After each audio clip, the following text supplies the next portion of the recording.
ചെറിയൊരു പ്രതീക്ഷ ഉണ്ടായിരുന്നു. എത്ര വിമർശനം വന്നാലും ആൾക്കാരെ കളിയാക്കിയാലും ട്രോൾ ചെയ്താലും അച്ഛൻ്റെ വർക്ക് മുന്നിൽ നിർത്തി, അച്ഛൻ്റെ കുടുംബത്തെ മുന്നിൽ നിർത്തി, അച്ഛൻ്റെ ആൾക്കാരെ മുന്നിൽ നിർത്തി തന്നെയാണ്, അച്ഛൻ്റെ നാട്ടുകാരെ മുന്നിൽ നിർത്തി തന്നെയാണ് അച്ഛൻ പ്രവർത്തിക്കുന്നത്. അതങ്ങനെ തന്നെ പോവുകയും ചെയ്യും. അത്രേ ഉള്ളൂ. ഞങ്ങൾക്ക് ശരിക്കും ഞങ്ങളുടെ അച്ഛനെ കുറച്ചും കൂടെ നഷ്ടപ്പെട്ടു. പക്ഷെ നിങ്ങൾക്ക് ജനങ്ങൾക്ക് അച്ഛനെ കുറച്ചും കൂടെ കിട്ടി. പെട്ടെന്ന് അങ്ങ് BJP വന്നപ്പോൾ പുള്ളി വേറെന്തോ ഒരു സംഭവമായി. അതുകൊണ്ട് ഞങ്ങൾക്ക് എല്ലാവർക്കും നെഗറ്റീവ് ആയിരിക്കും. ഒരു വിഭാഗത്തെ, റിലീജിയസ് വിഭാഗത്തെ അങ്ങ് അടിച്ച് രാജ്യത്തു നിന്ന് കളയും. ഇങ്ങനത്തെ കുറേ ഇരുന്നാലോചിച്ചാൽ വളരെ ഓബിയസ് ആണെന്ന് തോന്നുന്നത് ഇരുന്ന് ആലോചിക്കാത്തത് കൊണ്ട് നെട്ടോട്ടം തിരിഞ്ഞ് കെയോസ് ഉണ്ടാക്കുന്ന ജനതയായി മാറിയിരിക്കുകയാണ് നമ്മുടേത്. എന്നിട്ടും പുള്ളി ജയിച്ചു. അപ്പോൾ അതിന് ജനങ്ങളോട് നന്ദി. അവരുടെ എക്സ്പെക്റ്റേഷൻ ആയിരിക്കും എന്താണ് ആൾ ചെയ്യുക നാട്ടുകാർക്ക് വേണ്ടിയിട്ടെന്നുള്ളത്. അത് ചെയ്യുന്നുള്ളത് നമുക്കറിയാം. നേരത്തെ അവസരം കൊടുത്തിരുന്നെങ്കിൽ അത് കൊടുത്തില്ല. അത്രേ ഉള്ളൂ. ഞങ്ങൾക്ക് ശരിക്കും ഞങ്ങളുടെ അച്ഛനെ കുറച്ചും കൂടെ നഷ്ടപ്പെട്ടു. പക്ഷെ ജനങ്ങൾക്ക് അച്ഛനെ കുറച്ചും കൂടെ കിട്ടി. ഇപ്പം ബേസിക്കലി BJP എന്നൊരു പാർട്ടിക്കിലുപരി സുരേഷ് ഗോപി എന്നൊരു ഹ്യൂമണെയാണ് ജനങ്ങൾ മൊത്തം സ്നേഹിച്ചത്. ഇപ്പോൾ വ്യക്തിക്കുള്ളൊരു വോട്ട് തന്നെയാണ്, വ്യക്തിക്കുള്ളൊരു വിജയം തന്നെയായിരുന്നു ഇത്. അത് തന്നെയായിരുന്നു ഞാൻ കുറച്ച് മുന്നേയും പറഞ്ഞത്. അങ്ങനെ വ്യക്തിക്കുള്ളത് തന്നെ ആയിരുന്നെങ്കിൽ എന്തുകൊണ്ട് അച്ഛൻ നേരത്തെ ജയിച്ചില്ല? നിങ്ങൾക്ക് തന്നെ അതിൻ്റെ ഉത്തരവുണ്ടല്ലോ. ഇപ്പോൾ പെട്ടെന്ന് തന്നെ ഇപ്പോൾ ഒരു കിരീടത്തിൻ്റെ വിഷയമോ അല്ലെങ്കിൽ ബീഫിൻ്റെ വിഷയമോ ഒരു പോണ്ടിച്ചേരി രജിസ്ട്രേഷൻ്റെ വിഷയമോ 8-9 കൊല്ലം ഞങ്ങളുടെ കയ്യിലിരുന്നൊരു വണ്ടി 9ാമത്തെ കൊല്ലം പെട്ടെന്ന് ടാക്സ് വെട്ടിച്ച വണ്ടിയായി മാറി. അപ്പോൾ ഇങ്ങനത്തെയൊക്കെ കുറേ പരിപാടികൾ ഇങ്ങനെ കറങ്ങുന്നുണ്ട്. സാധാരണ ജനങ്ങൾക്ക് മീഡിയക്കാരെങ്ങനെ വളച്ചത് കാണിക്കുന്നോ ആ രീതിയിൽ മാത്രം വിശ്വസിക്കാൻ കഴിയുന്ന ജനത ഒരുപാടുണ്ട് നമുക്ക്. അപ്പോൾ അത് തന്നെയാണല്ലോ മീഡിയക്കാരായ നിങ്ങളുടെയും വിജയം. ഇതിനെ എങ്ങനെ നമ്മൾ ബൈപ്പാസ് ചെയ്യുക എന്നുള്ളതാണ് അന്ന് അച്ഛൻ ജയിക്കാത്തതും ഇപ്പോൾ ജയിച്ചതും തമ്മിലുള്ള വ്യത്യാസം. അല്ലാതെ അച്ഛനെ അറിവ് കുറവ് നാട്ടുകാർക്ക് ഇല്ലായിരുന്നു എന്നാണ്. ഈ കഴിഞ്ഞ 30-40 കൊല്ലമായിട്ട് അച്ഛൻ എന്ത് ചെയ്യുന്നു ചെയ്തിട്ടില്ല എന്നുള്ളത് വ്യക്തമായിട്ട് അറിയാവുന്ന ആൾക്കാരായിട്ട് കൂടിയും അച്ഛൻ ആദ്യം ജയിച്ചില്ല. പക്ഷെ പിന്നീട് as A politician he proved himself.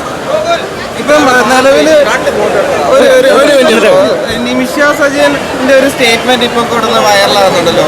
Thrissur ചോദിച്ചിട്ട് കൊടുത്തില്ല എന്ന അർത്ഥത്തിൽ നിമിഷയുടെ സ്റ്റേറ്റ്മെന്റ് കണ്ടിരുന്നത്. നിമിഷ ഇത് അന്ന് പറഞ്ഞ സമയത്ത് മീഡിയക്കാർ ഇത് വൈറലാക്കിയതും ഞാൻ അന്ന് കണ്ടിരുന്നു. മീഡിയക്കാരുടെ അത് വൈറലാക്കാനുള്ള എഫേർട്ടും ഞാനന്ന് കണ്ടിരുന്നു. തിരിച്ചതുപോലെ നടക്കുന്നു. എനിക്ക് ഒട്ടും സുഖമില്ല. നിമിഷ ഇത് കാരണം വിഷമിക്കുന്നുണ്ടെങ്കിൽ അത് എനിക്കോ എൻ്റെ അച്ഛനോ ഒട്ടും സന്തോഷം കൂടുതൽ തരുന്നില്ല. നിമിഷയ്ക്ക് പക്ഷേ അന്നത് പറഞ്ഞപ്പോൾ ചിലപ്പോൾ സന്തോഷം ഉണ്ടായിരിക്കാം. അത് രണ്ട് വ്യക്തികളുടെ വ്യത്യസ്തമായ പെർസെപ്ഷനും മനസ്സുമാണ്. എൻ്റെ അച്ഛൻ അതുകൊണ്ട് നിമിഷയെ വെറുക്കുകയോ അല്ലെങ്കിൽ മോശം സംസാരിക്കുകയോ ഒന്നും ഇതുവരെ ചെയ്തിട്ടില്ല. പക്ഷേ നിമിഷയ്ക്ക് അന്നങ്ങനെ പറയാൻ തോന്നി. ഇന്ന് തിരിച്ച് നിമിഷയ്ക്കെതിരെ ഈ വീഡിയോസ് വരുമ്പോഴും എൻ്റെ അച്ഛൻ അതിനെ പ്രോത്സാഹിപ്പിക്കുന്നതോ അത് കണ്ടതുകൊണ്ട് സന്തോഷിക്കുന്നതോ ഒന്നുമില്ല. ശരിക്കും എന്തിനാ ആൾക്കാർ ഇങ്ങനെ ആ കുട്ടിയെയും കൂടെ ഇങ്ങനെ ചെയ്യുന്നത് എന്നാണ് എൻ്റെ അച്ഛൻ്റെ ചോദ്യം. മനസ്സിലായില്ല. അപ്പോൾ ഇങ്ങനത്തെ ഒരു ഹാവക്കിലാണ് നമ്മുടെ മീഡിയാസ് നമ്മുടെ ഹ്യൂമൻസിനെ കൺട്രോൾ ചെയ്തുകൊണ്ടും മാനിപ്പുലേറ്റ് ചെയ്തുകൊണ്ടും പോകുന്നതെന്ന് എനിക്ക് കഴിഞ്ഞ കുറേ നാളുകളായിട്ട് തോന്നുന്നുണ്ട്. ഇല്ല കുറേ പേര് പറയുന്നുണ്ട്. തൃശ്ശൂരിലെ വിജയത്തെ എങ്ങനെയാണെന്ന് സുരേഷേട്ടന്? ഇത് വേറൊരു രീതിയല്ലേ? അത് അല്ല, എന്ത് തോന്നുന്നു? സന്തോഷമുണ്ട്. അങ്കിള് ചെയ്ത എഫേർട്ടും ഇതും ജനങ്ങൾ തിരിച്ചറിഞ്ഞു എന്നുള്ളത് അതിൽ നിന്ന് വോട്ട് ചെയ്യുന്നത് തന്നെ നമുക്ക് മനസ്സിലാക്കാവുന്നതേ ഉള്ളൂ. അപ്പം ബാക്കിയുള്ളതൊക്കെ അങ്ങളുടെ പ്രവർത്തനത്തിൽ നിന്ന് നമുക്ക് ഫ്യൂച്ചറിൽ കാണാൻ പറ്റും. എന്തായാലും ഇത്രയധികം ആൾക്കാർ വോട്ട് ചെയ്ത് വിജയിപ്പിക്കാൻ തോന്നിയോ? ഭൂരിപക്ഷം 75,000. ചെറിയൊരു പ്രതീക്ഷ ഉണ്ടായിരുന്നു. തൃശ്ശൂർകാർ ഇതായാലും ഈ പ്രാവശ്യം കൂടെ നിന്ന്. അതെ കൂടെ തന്നെ നിന്ന് തൃശ്ശൂർകാർക്ക് ഒരു പ്രയോജനം തന്നെയാണ് ഉറപ്പായിട്ടും. അത് ഇനിയും വരുന്ന ടേമിൽ നമുക്ക് കാണാൻ പറ്റും എങ്ങനെയാണ് വികസനം എങ്ങനെ പോകുന്നു എന്നുള്ളത് നമുക്ക് എല്ലാവർക്കും കാണാമല്ലോ. ചേട്ടാ, ഒന്നുകൂടെ ഈ ഒരു വികസനത്തിന്റെ മാതൃക മറ്റു ജില്ലകളിലേക്ക് വ്യാപിക്കാൻ സാധ്യതയുണ്ട് അടുത്ത 2 വർഷത്തെ? അത് അറിയത്തില്ല, അത് നമുക്ക് നോക്കാം. ശരിയാണ്. ഓക്കെ. അങ്കിളിനെ തിരിച്ചറിഞ്ഞു എന്നുള്ളത് തന്നെയാണ് ഏറ്റവും വലിയ സന്തോഷം. കാരണം അത് കഴിഞ്ഞ ഇലക്ഷന് നമുക്കറിയാം നല്ലൊരു ഭൂരിപക്ഷത്തിലാണ് പുള്ളി വന്നിരുന്നത്. പക്ഷേ ഈ പ്രാവശ്യമാണ് ജനങ്ങളത് ഏറ്റെടുത്തത്. അതുകൊണ്ട് സന്തോഷമുണ്ട്.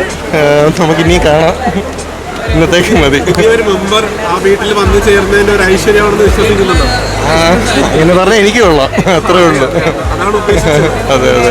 അല്ല, അത് അങ്ങനെ ഇല്ല. അപ്പം കല്യാണം കഴിഞ്ഞു, അതിനുശേഷം ഞങ്ങളുടെ റിസൾട്ട് വന്നു, ഇപ്പം ഗൂഗിളിൻ്റെ സിനിമ ഇറങ്ങി, എല്ലാം നല്ലതാണ്, നല്ലൊരു സമയമാണെന്ന് നമുക്ക് ചിന്തിക്കാം.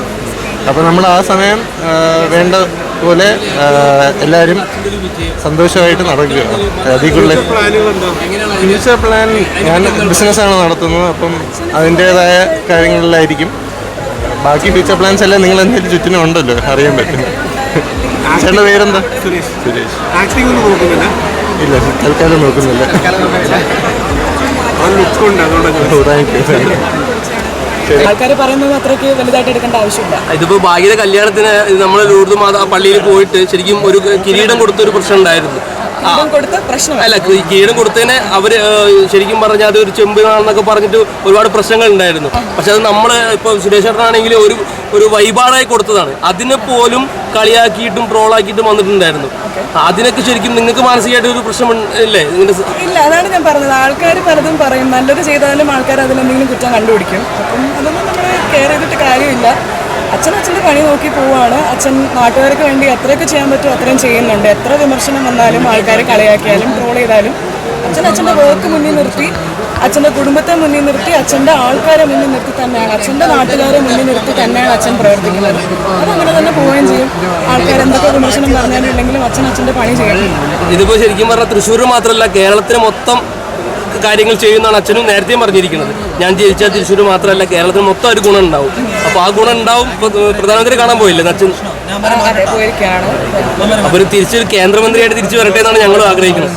അതിന്റെ വഴി നടക്കത്തുള്ളൂ. നമുക്കതിലൊന്നും ഒരു സേ ഇല്ല. ആഗ്രഹം ഉണ്ടല്ലോ കേന്ദ്രമന്ത്രി ആയി കാണാൻ.